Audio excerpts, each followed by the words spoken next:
Hello dear students, welcome to my channel the English teacher. तो बच्चों, आज हम क्लास 10th के चैप्टर ग्लिम्पसेस ऑफ इंडिया का part first a baker from Goa के बारे में डिटेल्ड एक्सप्लेनेशन लेकर आए हैं, डिटेल्ड समरी लेकर आए हैं। इसको आप इन तक वॉच कीजिएगा ताकि आपको पूरा का पूरा कॉन्सेप्ट अच्छे समझ में आ जाए। ठीक है, वीडियो से हटिएगा नहीं। साथ साथ मैं आपको बता दूं कि इसको लिखा है लूसियो रोड्रिग्स, जिसके ऑथर है उनका नाम है लूसियो रोड्रिग्स। और बच्चों, ये एक पेन पोर्ट्रेट है। यह जो कहानी है ए बेकर फ्रॉम गोवा, ये एक पेन पोर्ट्रेट है। बच्चों, पोर्ट्रेट का मतलब क्या होता है आप समझ लीजिए। पोर्ट्रेट का मतलब होता है कोई भी तस्वीर बनाना, यानी कि पेंटिंग करना, ठीक है, ड्राइंग करना या कोई तस्वीर बनाना। जबकि पेन से हम क्या करते हैं, पेन से हम लिखते हैं। ठीक है, तो पेन पोर्ट्रेट का मतलब होता है कि जब हम किसी पर्सन के एटीट्यूड या उसके अपीयरेंस या उसकी लाइफ स्टाइल को उकेरते हैं यानी लिखते हैं, तो वह हो जाता है पेन पोर्ट्रेट। तो यहाँ पर ये जो पेन पोर्ट्रेट हुआ है एक बेकर का हुआ है, और वह बेकर कहाँ का है, गोवा का है। तो आपको बच्चों बता दें कि हमारे देश में कई विदेशी जो साम्राज्य यहाँ पर बनाए गए, उनमें कई नाम शामिल हैं। जैसे ब्रिटिशर्स ने यहाँ इंडिया में राज किया था। ब्रिटिशर्स के अलावा फ्रेंच भी आए थे इंडिया में, इसके अलावा डच थे और पोर्टुगीज़ थे। तो यहाँ जो ये गोवा की बात हो रही है, तो यहाँ पर पोर्टुगीज़ ने काफ़ी लंबे समय तक शासन किया था। ठीक है, तो जाहिर सी बात है कि यह जो चैप्टर आधारित है यह गोवा के ट्रेडिशन और कल्चर पर आधारित है। और वहाँ पर यह बात बताई गई है कि किस तरह से पोर्टुगीज़ ब्रेड खाने के शौकीन थे। They were very fond of eating bread. ठीक है, तो वे ब्रेड खाने के बहुत बड़े शौकीन थे। और यहाँ पर उनके फेमस ब्रेड को बनाने और उसके जो ट्रेडिशन है बनाने की, वह आज भी कैसे फॉलो हो रही है, इस वीडियो में बच्चों बताया गया है। ठीक, तो आप भी जान लीजिए कि यह एक पेन पोर्ट्रेट है। तो इसमें क्या होता है बच्चों कि जो ऑथर हैं लूसियो रोड्रिग्स, ये बताते हैं कि किस तरह से उनके एक गोवन विलेज में जो एल्डर्स होते हैं, बूढ़े, तो किस तरह से जो है वे नोस्टैल्जिया में चले जाते हैं। नोस्टैल्जिया का मतलब होता है बच्चों की पुरानी यादों में चले जाते हैं। खासतौर से हमारे यहाँ भी क्या होता है कि जब हम गाँव में हमारे गाँव में जो बड़े बुजुर्ग होते हैं, तो आप सुनते होंगे कभी कभार कि वे अपने बचपन की बातों को बताते हैं। सेम ऐसा यहाँ भी है। यहाँ पर ऑथर के जो अगल बगल में जो बूढ़े हैं, एल्डर्स हैं, वे अपने बचपन की यादों को बताते हैं कि पोर्टुगीज के शासन में कैसा ब्रेड्स और किस तरह के ब्रेड्स मिलते थे और कैसे वे उसको खाने के शौकीन थे। ठीक है, तो ऐसी बातें बच्चों इसमें बताई गई है। तो यहाँ पर एल्डर्स बताते हैं, जब वे नॉस्टैल्जिया यानी कि जब वे पुराने दिनों में जाते हैं, तो एल्डर्स बताते हैं कि उनका जो समय था पोर्टुगीज़ का, वह गुड एंड ओल्ड था। यानी कि उनका जो समय था पोर्टुगीज़ का, वह बहुत ही अच्छा हुआ करता था उन दिनों में। और उस समय के जो बेकर्स होते थे वे तरह तरह की जो है ब्रेड्स बनाते थे। और जैसे आपको बता देते हैं आपको कि जैसे हमारे यहाँ इंडिया में क्या होता है कि हर जगह की अलग अलग खाने पीने की कुछ अलग मान्यताएं होती हैं, कुछ अलग टेस्ट होते हैं, स्वाद होते हैं। सेम ऐसा भी पोर्टुगीज़ के साथ है। पोर्टुगीज़ क्या होता है कि वे हम लोगों की तरह जो है चपाती वगैरह नहीं खाते। हम लोग रोटियाँ खाते हैं, चपाती खाते हैं, वे रोटियाँ चपाती नहीं खाते, वे ब्रेड खाते हैं। ठीक है, तो उनका एक जो है पार्टिकुलर एक तरह का व्यंजन होता है ब्रेड। तो ऐसा यहाँ बताया गया है कि वे ब्रेड्स के बहुत बड़े शौकीन होते हैं, उसको ही खाना पसंद करते हैं पोर्टुगीज़। ठीक है, तो यहाँ पर जो है वो बड़े बुजुर्ग बातें करते रहते हैं, याद करते हैं पुराने दिनों को, और कहते हैं कि किस तरह से आज भी वह समय कायम है। हालांकि पोर्टुगीज़ चले गए हैं गोवा छोड़कर, लेकिन आज भी वह परंपरा चली आ रही है ब्रेड्स को बनाने की और उसे बेचने की बेकर्स के द्वारा। ठीक है, तो बताता है यहाँ पर ऑथर हमको कि किस तरह से जो एल्डर्स हैं वे बताते हैं कि आज भी वहाँ हमको देखने को मिल जाते हैं फर्नेसेस मतलब भट्टियाँ। आज भी हमें वहाँ भट्टियाँ देखने को मिलती हैं जिस पर ब्रेड सेके जाते थे। ये बताते हैं यहाँ पर ऑथर कि किस तरह से वहाँ पर आज भी मिक्सर्स, मोल्डर्स एंड बेकर्स हैं। आपको बता दें मिक्सर्स क्या होते हैं। मिक्सर्स का मतलब बच्चों ये होता है कि जो गूंथते हैं, आटे को गूंथते हैं, ठीक है, मिलाते हैं, वो होते हैं मिक्सर्स, जो कि बेकर्स फैमिली से ही आते हैं। साथ साथ जो मोल्डर्स होते हैं, ये क्या करते हैं, यह ब्रेड्स को शेप देते हैं, आकार देते हैं, तरह तरह के आकार बनाते हैं, और ये बेकर्स जो उनको सेक देते हैं फर्नेसेस पे। तो यहाँ पर तीनों आज भी देखने को मिल जाते हैं गोवा में, मिक्सर्स, मोल्डर्स और बेकर्स। ठीक है, तो बच्चों यहाँ पर एक क्लियर हो गया कि किस तरह से आज भी बेकर्स अपने उस ट्रेडिशनली प्रोफेशन में कायम है, आज भी अपने कारोबार को संभाले हुए हैं। ठीक है, आज भी उनका यह संस्कृति, यह उनका हेरिटेज कर सकते हैं, उनकी यह कल्चर कर सकते हैं, आज भी कायम है। साथ ही साथ यहाँ बता रहे हैं कि किस तरह से वहाँ पर उनकी जो फर्नेसेस हैं, ठीक है, बता रहे हैं यहाँ पे एक बात, बड़ी बात बता रहे हैं यहाँ पे ऑथर कि जो उनके एल्डर्स उनके समय के, वे एल्डर्स कहते हैं कि भले ही जो ईटर्स हैं, ईटर्स मतलब खाने वाले, यानी कि पोर्टुगीज, वे तो चले गए हैं, वेनिस्ड हो गए हैं, गायब हो गए हैं, लेकिन मेकर्स आज भी हैं, यानी उनको बनाने वाले, ब्रेड्स को तैयार करने वाले आज भी वहाँ मौजूद हैं। तो यहाँ पर बच्चों ध्यान दीजिए कि किस तरह से बताया गया है, किस तरह से फर्नेसेस की जो आग है, फायर इन द फर्नेसेस, आज भी वह एक्सटिंग्विश्ड नहीं हुई है। एक्सटिंग्विश्ड का मतलब बुझी नहीं है, वह आज भी प्रज्वलित है, यानी कि भट्टियों की आग आज भी प्रज्वलित है। किसको तैयार करने के लिए? यहाँ बताया गया किसको तैयार करने के लिए? ब्रेड्स को तैयार करने के लिए, यानी कि ब्रेड्स को बनाने के लिए आज भी भट्टियाँ उद्दीप्तमान है, जलायमान है, यानी कि जलती अवस्था में है। आगे बताया गया है कि किस तरह से यहाँ पर जो बेकर्स के बाम्बू हैं, बाम्बू जिसको लेकर के बेकर्स चलते हैं, एक हाथ से पकड़ते हैं टोकरी को और एक हाथ से अपनी जो बाम्बू स्टिक होती है जिसको वे बजाते हुए चलते हैं, वे थर्ड करते हुए चलते हैं, यानी कि ये जो ग्राउंड है इसको, उस पर स्टिक को पटकते हैं, आगे बढ़ते हैं।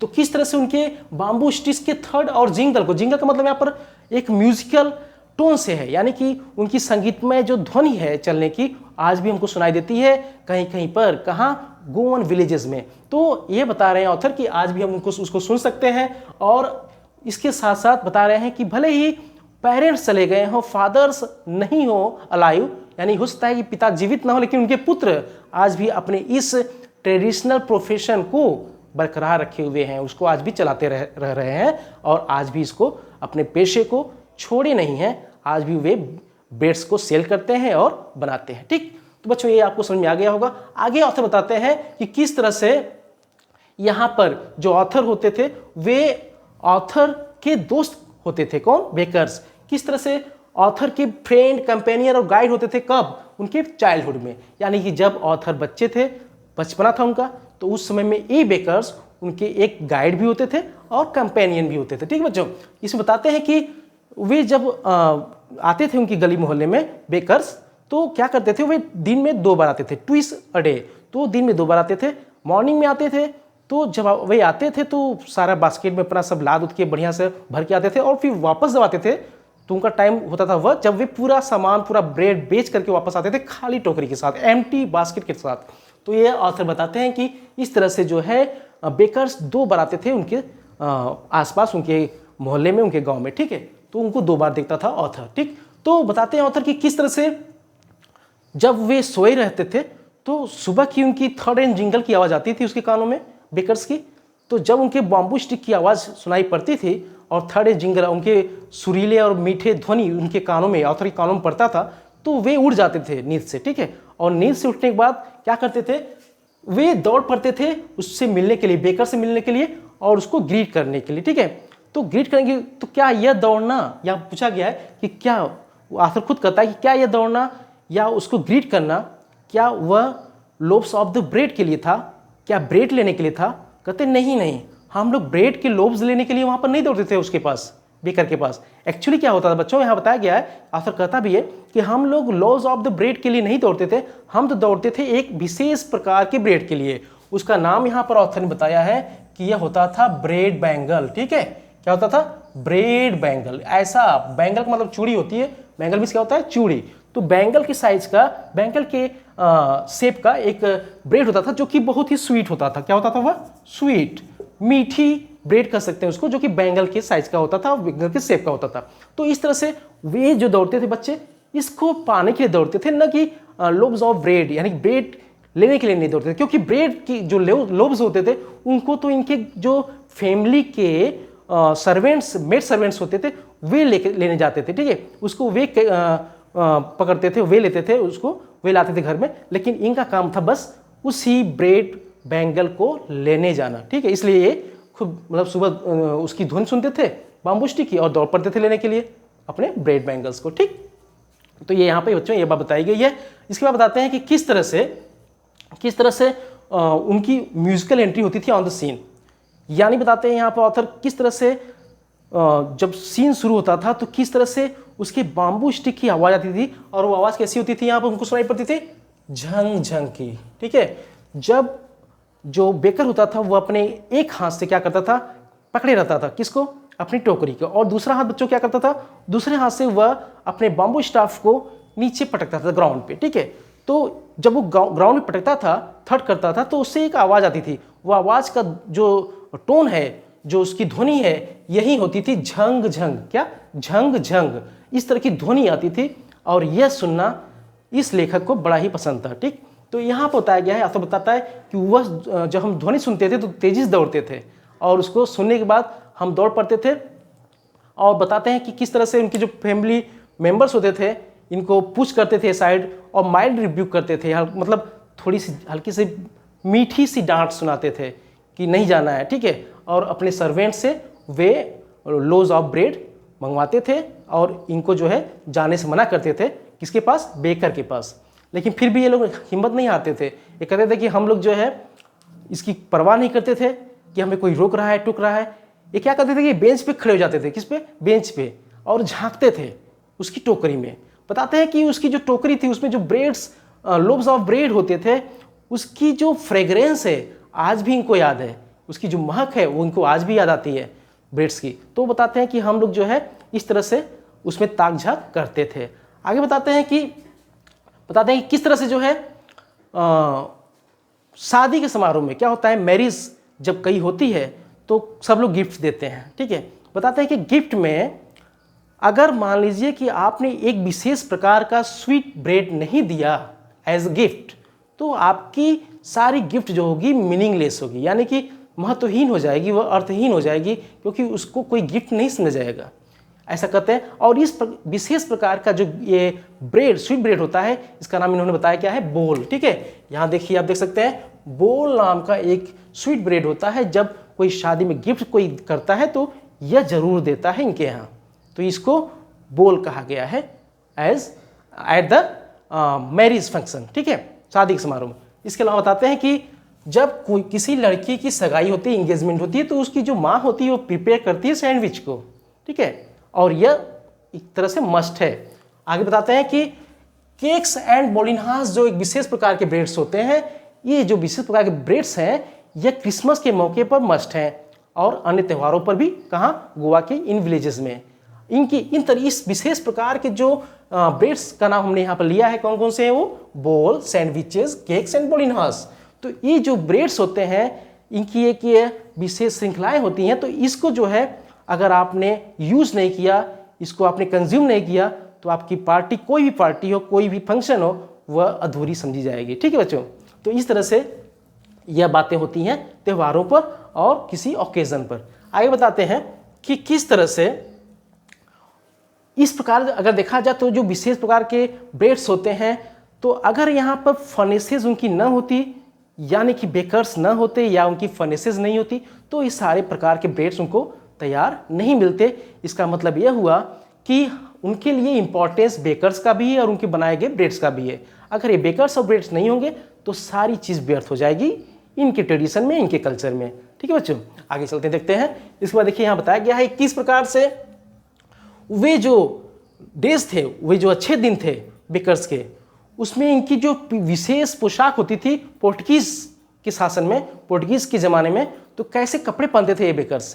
तो बताते हैं कि जो पोर्टुगीज का समय था उस समय, ये राइटर बताते हैं कि उस समय क्या होता था कि जो बेकर्स थे उन दिनों एक लॉन्ग फ्रॉक पहनते थे। उस प्रकार का फ्रॉक होता था जो कि नीस के नीचे तक, नीस मतलब घुटनों के नीचे तक होता था, और उसका एक नाम होता था, उसको कबाई कहा गया है। क्या कहा गया बच्चों यहाँ पर? कबाई।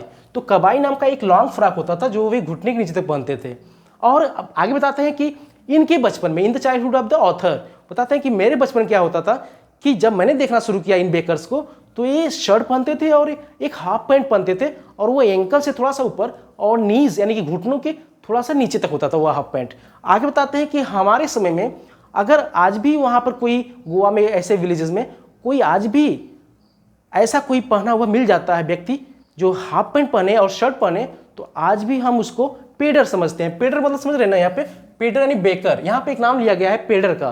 पेडर का मतलब होता है बेकर।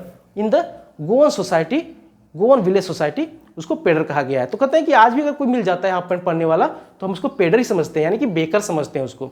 आगे बताते हैं यहाँ पे कि किस तरह से उनके यहाँ बिलिंग सिस्टम होता था, कैसे जो बेकर होते थे कैसे वे अपने पैसे लेते थे।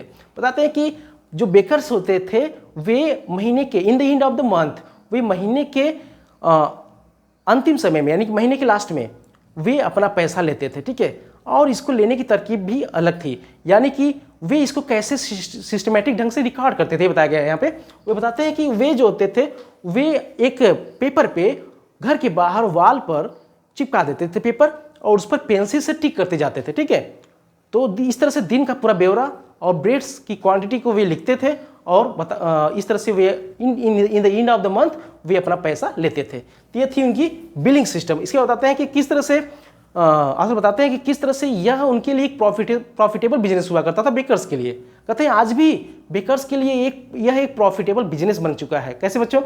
सिंपल सी बात, यहाँ बता रहे हैं कि प्रॉफिटेबल बिजनेस इसलिए है क्योंकि न तो कोई बेकर और न उनका कोई सर्वेंट कभी स्टार्व हुआ, यानी स्टार्व मतलब होता है, यहाँ कहा गया है कि भूख से कोई नहीं मरता, यानी वे लोग हमेशा हैप्पी रहते हैं। बताते हैं कि वे हमेशा हैप्पी दिखते हैं और चीयरफुल दिखते हैं, कभी भी वे उदास नहीं दिखते, हमेशा खुश रहते हैं वे लोग, बेकर्स और उनके सर्वेंट्स। आगे बताते हैं कि उनका जो फिजिक होता है वह प्लम्प फिजिक होता है। प्लम्प का मतलब यहाँ बताते हैं बच्चों आपको फैटी फिजिक्स। फैटी फिजिक का मतलब मोटा, मतलब कि ये जो बेकर्स होते हैं थोड़े मोटे से रहते हैं, तंदुरुस्त से रहते हैं।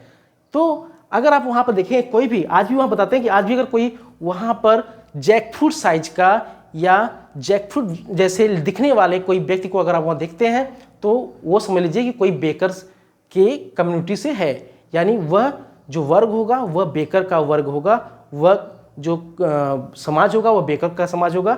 यानी बताते हैं ऑथर कि प्लम फिजिक या लुकिंग लाइक जैकफ्रूट बॉडी, तो इस तरह के जो लोग होते हैं वहाँ पे वे समझ लीजिए बेकर के सोसाइटी से हैं। तो वे कभी भी उदास नहीं होते, अनहैप्पी नहीं होते, कभी भी दुखी नहीं होते, वे हमेशा प्रॉफिट में रहते हैं, हमेशा खुश रहते हैं। तो सिंपल सी बात है कि आज भी हम कभी मोटे लोगों को देखते हैं तो कहते हैं कि ये तो बड़ा बंदा अच्छे खासे परिवार से है, खूब खाता पीता परिवार से है, इसको किसी चीज़ की हेडेक नहीं है। तो सेम ऐसा वहाँ भी लोग मानते हैं कि यह जो बेकर्स होते हैं उनको कभी किसी चीज़ की परवाह नहीं होती है, they are always remain happy, ठीक है। तो वो हमेशा खुश रहते हैं। तो इस तरह से हमने देखा कि इस चैप्टर में बताया गया है कि किस तरह से पोर्टुगीज़ जो वहाँ पर लंबे समय तक रह गए थे गोवा में, उन्होंने अपने ट्रेडिशन की छाप, अपने कल्चर की छाप और अपने खाने पीने के जो तौर तरीके हैं, उनकी लाइफस्टाइल जो है गोवा में आज भी देखने को मिलती है। सिंपल सी बात है कि certain English things that we today also follow, they are belongings of the